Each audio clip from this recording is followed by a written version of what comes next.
Anytime the enemy starts telling you, you're such a sinner, you can't be used by God. You're such a sinner, God can't forgive you for that. You're such a sinner. See, you're missing the whole point. The point isn't that I'm such a sinner or that I'm such a saint. It's that he's such a savior.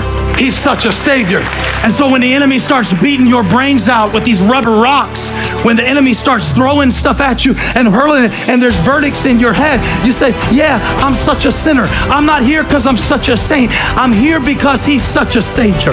As a matter of fact, he's such a savior that in one gospel account, when the woman with the issue of blood snuck up and touched the hem of his garment, didn't even touch him, just touched the hem of his garment, the dirty part of his garment, the part that dragged through the streets. When she touched the hem of his garments, normally if the unclean touches the clean becomes unclean. But he's such a savior. He's such a savior that when you touch this savior, it doesn't make the clean unclean. It makes the unclean clean. He's such a savior.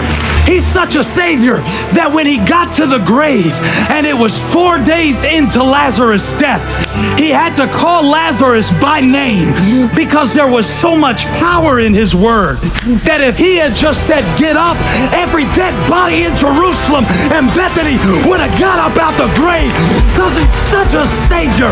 There's enough power in one word from God.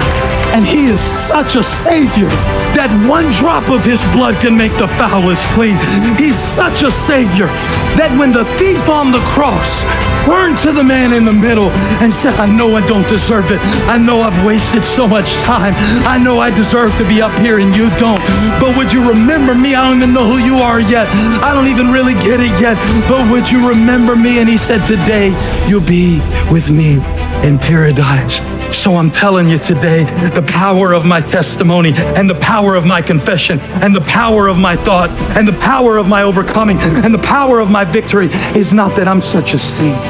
It's that he is such a savior.